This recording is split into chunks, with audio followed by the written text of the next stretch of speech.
예수님께서는 요단강에서 세례를 받고 하나님부터 이는 내 사랑하는 아들이라, 내 기뻐하는 자라 라고 하는 인정을 받았습니다. 그러면서 본격적으로 공생애를 시작하게 됩니다. 그 뒤에 예수님은 가장 먼저 광야로 나가셨어요. 그리고 광야의 시험을 받으셨습니다. 마태복음에는 이 광야 시험을 누가복음과 마태복음에는 상세히 기록해 놓고 있어요. 근데 이제 마가복음에는 그냥 이 광야의 시험을 그냥 스케치하듯이 그냥 쑥 지나가고 말아요. 그러면서 12절에 이렇게 말씀하고 있습니다. 성령이 곧 예수를 광야로 몰아내신지라 라고 이렇게 기록하고 있습니다. 말씀을 자세히 살피지 않는 사람들은 종종 예수님께서 이 광야 시험을 받은 것이 사단에 의해서 시험받은 것으로 생각하기 쉬워요.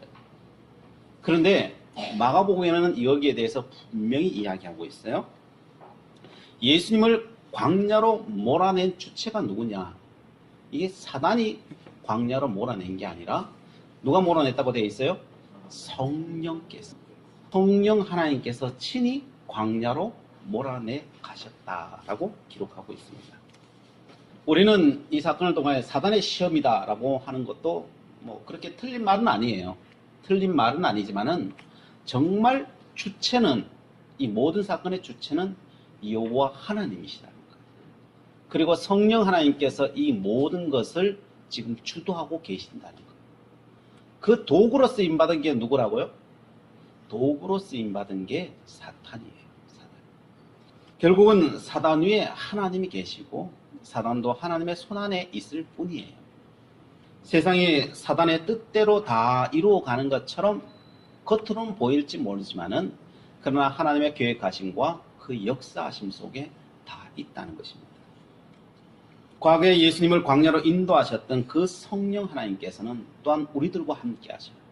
우리들의 삶 속에 사단이 역사하는 것 같은 그런 삶의 형편들 속에 하나님께서 우리를 내모시고 인도하시고 오늘 또 역사하고 계시다는 거예요. 그래서 이 땅에 하나님의 역사와 계획하심과 인도하심이 우리의 온 삶을 오늘 또 지배하고 계시다는 거예요. 아무리 악한 것 같은 그 상황 속에서도, 광야와 같은 그 삶 속에서도, 사단이 역사하는 그 삶 속에서도 하나님께서 우리의 삶을 인도하시고 역사하심을 믿으시기 바랍니다. 고백할 수 있기를 바랍니다. 이번 주에 이런 걸 보았어요. 울산대 법과 교수인 이종훈 교수라는 분이 이런 내용을 이야기하고 한국교회에 전달하고 있습니다. 그분은 지금은 예수를 믿는데 과거에는 예수를 믿었던 것이 아니라 절에 다니던 사람, 그것도 열심히 다니던 불자였습니다. 그는 불자를 넘어서 군에서는 군종장교를 지내요. 다른 말로 절에서는 스님이었던 거죠. 스님으로서 군인들에게 불교에 대해서 설파하던 사람이었습니다. 이분이 나와서 그분의 중심이 돼서 연구원을 하나 세웠어요. 정부기관에 연구원을 세웠는데 종교자유정책연구원이라고 하는 연구소를 세웠어요. 이걸 왜 세웠느냐? 종교의 자유를 위해서 세운 거죠. 이름 그대로 자유를 위해 세웠는데, 그러나 내면 속으로 들어가면은 왜 세웠느냐? 기독교를 무너뜨리기 위해서 그걸 세운 거예요. 어떻게 하면은 기독교를 무너뜨릴 수 있을까? 그래서 불교자들 중심, 지식인들 중심으로 해서 그것을 종교자유정책연구원을 만들어 가지고 기독교를 어떻게 하면 무너뜨릴 수 있을까라고 연구하기 시작한 겁니다. 본인이 그것을 세워서 제일 첫 번째 한 게 뭐냐 하면은 대강고등학교에 강의석 군이 체포를 참석하지 않는 것, 이것을 거부하기 위해서 한때 막 논란이 된 적이 있어요. 거기에 들어간 거예요. 이 사람들 들어가서 강의석 군의 편이 돼가지고 기독교하고 싸우기 시작하는 거죠. 그래서 법적 공방을 벌여서 결국 이겼죠. 이 사람들이 이겼고, 그 중심에 이정훈 교수가 있었어요. 그리고 고속도로에 보면은요, Jesus love you라고 하는, 하나님이 당신을 사랑하십니다 라고 하는 간판이 우리 경부고속도로 가다 보면 이렇게 크게 세워져 있었어요. 근데 그게 사라졌어요. 사라진 이유는 그걸 시비 걸건 거예요. 이거 헌법 헌법적으로 봤을 때, 종교의 자유에 봤을 때 이것은 옳지 않다. 저걸 철거하라. 이렇게 법적 공방을 벌인 거죠. 결국 그것도 이겨서 그걸 다 철거하도록 만들었어요. 또한 옛날에는 교회에서 투표를 많이 했어요. 투표장이 잘 없으니까 교회에 와서 투표장을 허락해 주면은 와서 많이 했었거든요. 그런데 이것도 시비 걸기 시작합니다. 교회의 입김이 분다 이렇게 돼가지고 교회에서는 투표장을 하지 말라 이렇게 법적 공방을 벌여서 그 뒤로 교회에서 투표하는 일은 없어요. 이제는요. 그렇게 만든 사람이기도 합니다. 이 국가공무원 개정법을 만들었어요. 국가공무원 개정법을 만들어가지고 이걸 공무원들에게 굉장히 이로운 것으로 만든다는 포장을 딱 씌워놓고 그 속에 뭘 집어넣느냐면은 선교를 하면은 직장에 와서 선교를 하면은 신의회를 조직한다든지 이런 걸 통해 선교를 하면은 형사처벌을 받을 수 있도록 형사처벌을 받을 수 있도록 그래서 감옥 가야 돼. 예수 증거하면은 예수 전하면은 감옥 갈 수밖에 없도록 만들기 위해서 법제화를 만든 거지. 그랬는데 기독교의 반발과 이것을 알고 이제 그것을 무산시켰죠. 교회에서 무산시켰었는데 그래서 이정은 교수는 한국 사회를 망치는 악의 근원이 뭐냐? 악의 근원은 교회다. 이렇게 그런 정의를 내린 거죠. 그리고 한국 사회에 굉장히 자기는 의로운 일을 한다. 바르게 한다. 라고 생각하면서 그 자부심을 가지고 어떻게 하면 한국 교회를 무너뜨릴까? 이런 생각을 가지고 계속 연구를 합니다. 그런 일들을 계속 해가는 거예요. 그리고 많은 사람들을 연대해서 그 일을 해가면서 어떻게 하면 더 철저히 근원적으로 한국교회를 무너뜨릴 수 있을까? 이 고민하기 위해서 이 세상에 있어서는 잘 안 되겠다 싶어서 절간에 간 거예요. 절에 가가지고 이제 연구를 하는데 절에 갔는데 두통이 너무 오기 시작하는 거예요. 그래서 거기서는 도저히 할 수 없어서 이제 절에서 내려왔다는 거예요. 내려와서 집에 가서 TV를 튼 거예요. 항상 자기가 보는 게 있는데 뭘 보냐면 CTS를 보는 거예요. 기독교 방송 보는 거예요, 이 사람. 왜 보겠어요? 저걸 알아야 나를 어떻게 공격하는지 알죠. 그래서 CTS를 늘 틀어가지고 저 사람들이 뭔 말 하는가, 저 사람이 전략이 뭔가, 기독교의 전략이 뭔가 이걸 연구하기 위해서 늘 CTS를 틀어놔놓고 저들이 무슨 말을 하는지 귀담아 듣는 거죠. 그리고 어떻게 공격하면 되는지 그것을 알기 위해서 늘 CTS를 틀었는데 그날 또 절간에서 내려와서 CTS를 틀었어요. 어떤 목사님이 나와서 설교를 하시는데 우리는 죄인이라고 주님 앞에 우리의 모든 죄를 자백해야 된다. 어떻게 자백하는지에 대해서 이야기하면서 막 이야기하는 거예요. 그 이야기를 듣자마자 옛날처럼 똑같이 이야기하는 거예요. 죄인 웃기고 있네. 너나 잘하세요. 항상 그런 말, 우리는 설교 시간에 우리의 죄인됨과 이걸 많이 이야기하잖아요, 사실. 그게 기독교 진리의 핵심이기도 하고, 그래서 많이 나오는데, 그럴 때마다 죄인 웃기고 있네. 너나 잘하세요. 그러면 항상 욕을 했다는 거예요. 그날 또 그 말이 딱 나오자마자 딱 그 이야기를 하려고 입을 딱 열었는데, 입이 딱 닫혀버리더라고요. 그 말을 하려고 했는데. 딱 닫히면서 이 입이 굳어버리는 거예요. 혀가 굳고 입이 굳어버리더라고요.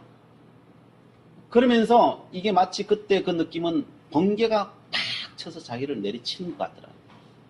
그러면 입이 굳어버리고 입만 굳는 것이 아니라 온몸이 굳어버리더라는 거예요. 온몸이 굳어버려서 그냥 펄썩 주저앉았다는 거예요. 그러면서 그때 드는 느낌이 이제 죽는구나. 이렇게 해서 죽는구나. 라고 하는 느낌이 팍 오더라는 거예요. 그리고 그렇게 만든 분이 누군가 라고 그 자리에서 살펴봤더니 자기를 그렇게 만든 사람이 하나님이시다. 천지를 창조하신 자기가 그렇게도 부정하고 그렇게도 저들이 말하는 것에 대해서 반박하고 어떻게 하면 무너뜨릴 수 있을까라고 생각했던 그 주님이 자기를 찾아오신 거예요. 그 주님을 만나자마자 알겠더라는 거예요. 내가 완전히 전적으로 부패한 인간이구나. 주님이 오자마자 그냥 뭘 설명할 필요도 없고 그냥 알아지더라는 거예요. 내가 전적으로 부패한 죄인이구나. 나는 내가 옳고 내가 굉장히 의로운 자라고 생각했는데 주님을 만나니까 내가 엄청 전적으로 부패한 자라서 이대로 내가 죽는다 해도 내가 끽소리도 못하고 죽을 수밖에 없는 죄인이구나 라고 하는 사실을 저절로 알게 되더라고요. 그리고 여기에서 이 죄 가운데서 나를 구원하실 수 있는 분은 오직 하나님뿐이요, 나를 위해서 십자가에 달려주신 예수 그리스도밖에 여기서 구원할 자는 아무도 없구나, 이 죽음에서 구원해낼 자는 없다는 것을 알게 된 것입니다. 그리고 그의 인생은 180도로 바뀌어버린 겁니다. 주님을 만나고 나니까 제일 감격스러운 것은 구원받는 것이고, 또한 그 눈으로 세상을 바라보니까요, 세상이 너무너무 아름답더라는 거예요. 전에는 이 세상을 바라보면은요, 세상과 싸워야 되고, 투쟁해야 되고, 비판해야 되고, 뒤엎어야 되고, 이 세상은 더럽고 불의로 가득 찬 세상이었는데, 주님을 만나고 보니까요, 이 세상은 너무나도 아름다운 세상이에요. 풀 한 포기가 너무나도 아름답고요, 바람이 부는 그 산들 바람이 얼마나 시원하고, 하나님을 모든 만물이 찬양하는 것을 그는 느낄 수 있더라. 그래서 이정훈 성도는 말합니다. 인간의 죄의 본질이 예수님을 안 믿고 그분을 대적하고 그분을 모독하는 것, 그것이 바로 죄요, 죄의 본질이라는 것을 그때서야 주님 만나고 난 뒤에 알겠다는 겁니다. 여러분, 오늘 세 분이 세례를 받아요. 세례가 뭐예요? 우리의 죄악됨을 주 예수 그리스도의 이름으로 씻음받고 주님의 자녀 되는 거예요. 이거는 세상이 계획할 일이라는 거예요. 이건 하나님의 자녀가 되는 거, 우리가 여호와 하나님을 믿을 수 있다는 거, 이거는요, 세상의 어떤 것하고도 바꿀 수 없는 놀라운 일이라는 거예요. 정말 인생의 가장 축복된 시간입니다. 이걸 믿으시기 바랍니다. 그러면서 그가 이야기해요. 자기가 계획 세웠던 것이 있다는 거. 기독교를 어떻게 하면 철저하게 박멸할까? 자기가 계획 세워서 사람들에게 공포하고 계획 세웠던 것이 다 있는데 그게 지금도 진행되고 있다는 거예요. 자기만 빠져나왔을 뿐이지 그 세력은 그대로 다 있고 지금도 그것이 진행되고 있다는 거예요. 그러면서 자기가 생각했던 것은 기독교는 웬만해서는 뿌리 뽑히지 않는다. 이 사상은 너무나도 강력하다. 이 사상은 너무나도 강력해서 웬만해서는 뿌리 뽑히지 않는다. 그래서 그 근원부터 뽑아내지 않으면은, 그 터부터 흔들지 않으면은 이 기독교는 절대 무너지지 않는다. 그래서 그가 세운 전략이 뭐냐면요, 지금도 이제 거기에 따라서 지금도 굴러가고 있어요. 지금 투쟁하고 있는데, 그것이 동성애 차별 금지법이에요. 그들이 만들어낸 게 동성애 차별 금지법, 성평등, 그리고 여성 인권, 이런 것을 가지고 돌았어요. 이 자체가 나쁘다는 게 아니고요, 이것을 빌미를 가지고 기독교 체계를 무너뜨리겠다는 게 목적이에요. 이것은 완전히, 한마디로 완전히 퇴폐화시켜가지고, 이걸 만들면은, 이게 세워지면은 이 나라 전체가 퇴폐화되는 거죠. 그래서 퇴폐화되는 것으로 평등을 만들어서 다시 세우겠다. 자기들 다시 세워나겠다. 그게 그들의 목표예요. 그래서 동성애 차별 금지법이나 성평등이나 여성 인권법 등을 내세워서 종교개혁 정신에 의해서 만들어진 이 땅의 이 사회 체제, 이 체제 자체를 깨트려 버리자. 이게 목적이라는 거예요. 그래서 이 단체들이 지원하는 것이 이 동성애 축제 같은 거 있죠. 동성애 축제 같은 거, 이런 거, 사회 체제를 무너뜨릴 수 있는 그 뒤에서 돈을 대고 하는 것들을 사상적인 근거를 마련해주고 이들이 움직일 수 있도록 하는 것을 다 뒤에서 지원하고 있어요. 그런데 이 사상의 근원으로 들어가면 어디로 들어가느냐? 자기가 이 사상을 다 어디서 가지고 왔느냐? 공산주의에서 갖고 왔다. 마르크스 레닌주의, 모태똥이의 68선언 같은 그런 사상적 근원, 거기에서 싹 다 갖고 왔다. 왜냐하면 이 기독교를 무너뜨리는 것은 옛날에도 이 기독교를 무너뜨린 공산주의가 기독교를 무너뜨렸었고, 지금도 그것을 무너뜨릴 수 있는 유일한 방법은 사상은 공산주의밖에 없다는 거예요. 근데 지금은 공산주의를 이야기하면 어떻게 되겠어요? 미친놈, 이렇게 이야기하겠죠. 그러니까 그렇게는 못한다는 거예요. 그러나 무너뜨릴 수 있는 방법은 그거밖에 없다는 거예요. 그래서 공산주의의 사상을 갖고 와서 이것을 어디와 접목시켜요? 이것을 가장 보편적인 것, 동성애 차별금지법이라든지 성평등이라든지 여성인권법들과 접합시켜서 이것을 무너뜨리는 전략을 세웠다는 것. 그리고 지금 한국교회에서 계속 하고 있는데, 이게 한국교회만 자기가 이걸 만들어낸 거냐, 자기가 만들어낸 건 아니라는 거예요. 이게 지금 서구 유럽에서 성공한 거라는 거예요. 이걸 가지고 와서 서구 유럽에는 이것을 가지고 와서 법제화시켜서 지금 서구 유럽에는 다 무너졌다. 그래서 서구 유럽에서 지금 한국을 향하여서 지금 SOS를 치고 있어요. 긴급 타전을 하고 있어요. 서구 유럽에서 기독교인들이 우리는 다 무너졌다. 우리는 실패했다. 지금 다 무너졌다는 거예요. 서구 유럽의 기독교는 지금 이렇게 무너질 것이라고. 왜? 이게 법제화됐기 때문에. 다 무너지고 있다는 거예요. 그리고 우리 보고 도와달라는 거예요. 한국 기독교 보고. 왜냐? 우리가 뭘 해줄 수 있는 건 없어요. 그들한테 해줄 수는 없는데, 당신들만이라도 이것을 지금 지켜낼 수 있는 것은 한국 기독교밖에 없다는 거예요. 그래, 당신들은 그걸 지켜달라는 거예요. 그것을 고수해달라는 거예요. 이것을 싸워 이겨달라는 거예요. 당신들이 이겨야 당신의 나라가 기독교 국가로서의 정신을 가지고 딱 서 있어야, 그래 하나님이 복 주실 거 아니냐고. 복 주셔서 딱 온 세계 위에 서 있어야 나중에 이 서구 유럽이 다 몰락했을 때, 기독교 정신에서 다 몰락했을 때, 그리고 그때서야 정신 차릴 거라는 거예요. 나중에 가서. 지금은 어쩔 수 없다. 이제는 다 무너졌기 때문에 어쩔 수 없다는 거예요. 이게 언제 일어날 수 있느냐? 죄악으로 그 땅이 관영해서 이제는 막 사람들이 살려달라고 발버둥 칠 때, 그때서야 일어날 수 있다는 거예요. 그게 100년이 될지 얼마 될지 모른다는 거예요. 영적인 상태로는 이제는 암흑이라는 거예요. 그래서 그때 당신들이 빛처럼 서 있어야, 우리가 어떻게 하면은 다시 일어날 수 있을까요? 그때 아우성 칠 때 한국을 봐라. 한국을 봐라. 저들이 어떻게 복을 받고 저 사회를 만들어 나가고 있는지 빛을 보라는 거예요. 그때 그 빛을 보고 따라갈 때 우리가 살아날 수 있다는 거예요. 그래서 당신들이 우리한테 뭘 해줄 수 있는 것은 이제 아무것도 없다는 거예요. 그러나 당신들이 빛으로 서 있어 달라는 거예요. 당신네 나라가 그 빛으로 서 있어 달라는 거예요. 그러면서 지금도 이 한국을 위해서 도리어 기도하고 있어요. 이 나라만이라도 보존하게 해달라고. 이 나라만이라도 쓰러지지 않게 해달라고. 저개발 국가는 이제는 안 된다는 거예요. 이 법제화가 들어올 수밖에 없다는 거예요. 왜냐하면은 지금 유엔이 그런 사람들로 다 잡혀 있다는 거예요. 다 잡혀 있다. 그래서 유엔에서 하는 이야기가, 당신들 우리가 지원해 줄 때는 곡물 지원해 주고 당신은 지원해 줄 테니까 동성애 차별금지법 만들어라. 다 이렇게 나온다.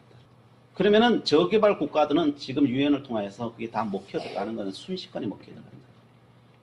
그걸 받으려면 그걸 다 법제화 만들 수밖에 없다. 그럼 받지 않는 나라 중에 기독교 국가로서 정신 차릴 수 있는 국가는 거의 한국이 유일하다는 거예요. 남아있는 나라 중에 유일하다. 그래서 이것을 한국 교회가 지켜내지 못하면은 등불이 사라진다. 등불이 사라진다. 그래서 우리는 이게 뭐 지금 하고 있는, 한국 교회가 하고 있는 것이 별거 아니라고 생각하지만요, 사상적으로나 내용적으로 들어가면은 지금 이 어마어마한 전쟁을, 영적 전쟁을 치르고 있다는 겁니다.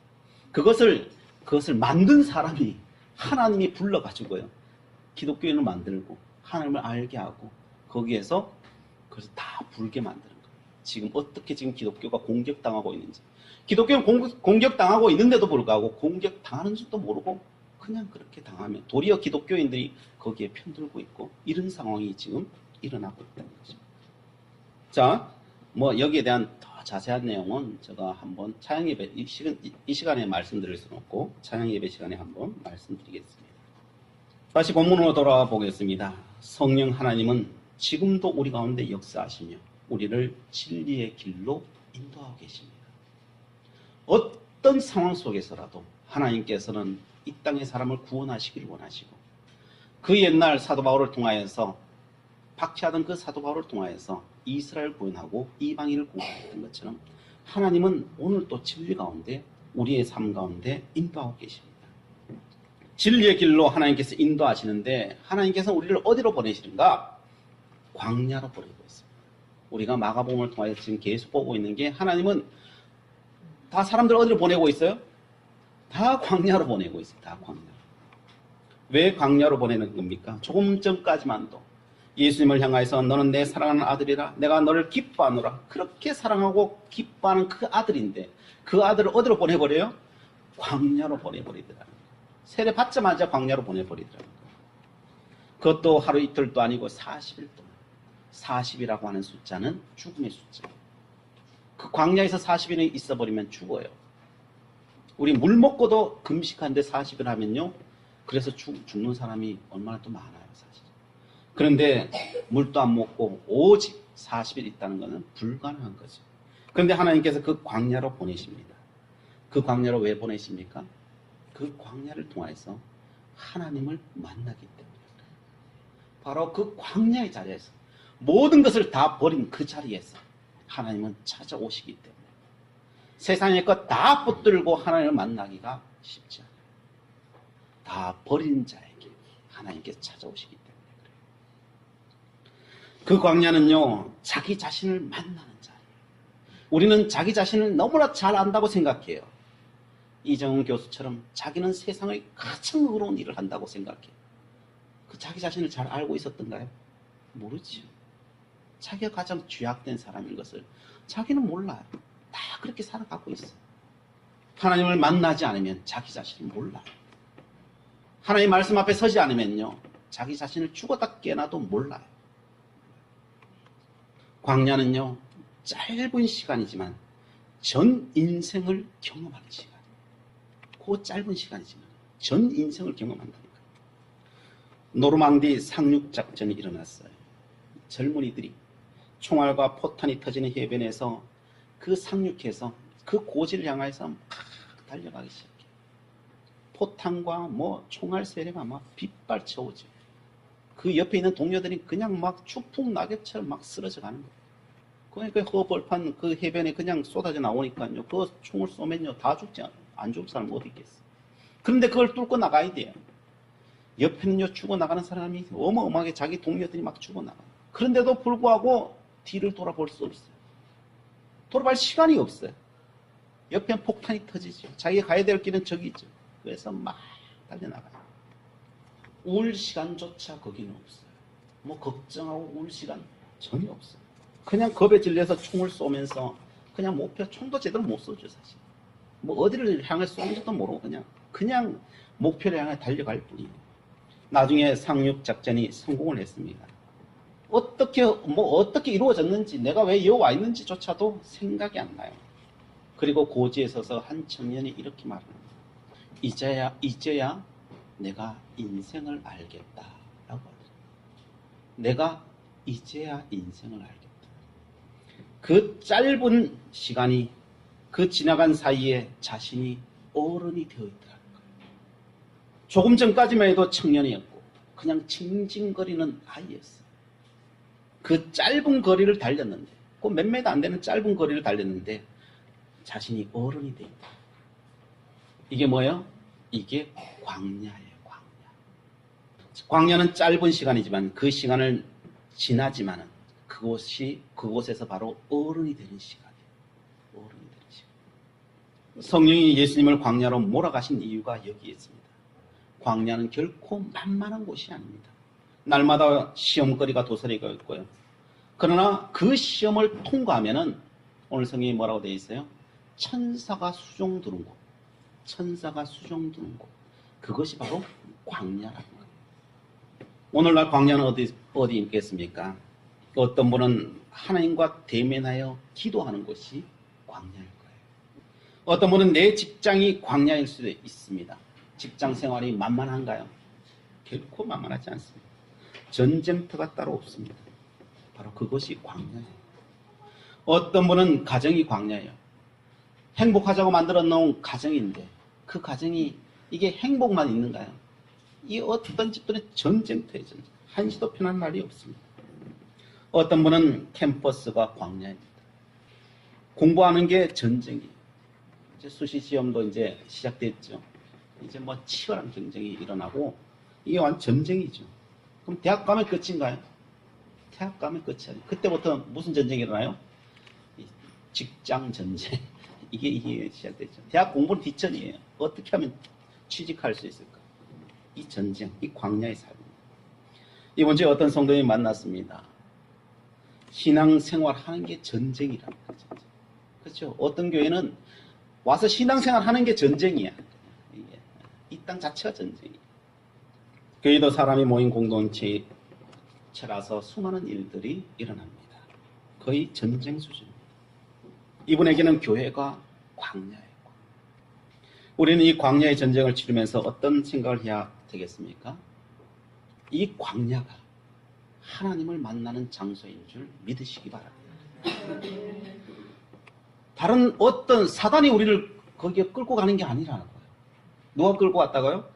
성령 하나님께서 친히 그 광야로 끌고 가시더라는 거예요. 그래서 그 광야를 어떻게 바라봐야 돼요? 믿음의 눈으로 바라봐야 돼요. 이걸 그냥 사단이 준 것이다 라고만 생각하면요, 어떻게 해요? 이건 날마다 피곤하게 죽을 때까지 싸워야 돼요. 죽을 때까지 싸워요. 그러나 성령 하나님께서 내 삶을 인도하신다면 어떻습니까? 이거는 달라져요. 그렇습니다. 우리의 삶은요, 죽을 때까지 투쟁한다면 죽을 때까지 해야 돼요. 이번 주에 요 밑에 있는 2층에 데이케어 센터에, 좋은 데이케어 센터에 가서 설교를 했어요. 원장님이 이제 저번에 왔을 때 부탁하기도 했고, 그래서 선교 차원에서 가서 제가 매주 목요일이 되면은 이제 설교하러 가요.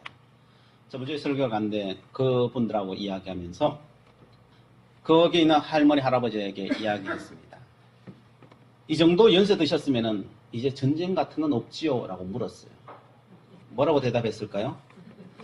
그 전쟁이 안 끝난다는 거예요. 이 나이 먹었어도 그 전쟁이 안 끝난다는 거예요. 이 광야 같은 이 전쟁이 나이 죽을 때 다 됐는데도 아직까지 있다는 거예요. 그러면 이 전쟁 언제 끝날까요? 그랬더니 언제 끝날까요? 죽으면 끝나요. 죽으면 끝나요. 이게 광야예요. 죽으면 끝나는 그 싸움을 왜 해요? 왜? 그 싸움을. 그 싸움을 할 것이 아니라, 그 싸움을 하는 게 아니라 우리는 무슨 싸움 해야 될까요? 우리는 그것을 바라보면서 성령 하나님이 나를 인도하신다는 것을 믿음의 눈으로 바라봐야 돼요. 그것을 믿음의 눈으로 바라보면 그 세상은 달라져 버려요. 그것이 감사요, 도리요, 기쁨이 되어 버려요. 이정훈 교수가 그런 이야기를 했잖아요. 이 땅은 투쟁해야 돼. 변화되어야 될 땅. 그래서 날마다 투쟁하고 싸우고 뒤집어야 될 세상인데, 주님 만나고 나니까 세상은 아무것도 안 변했는데 어떻게 해요?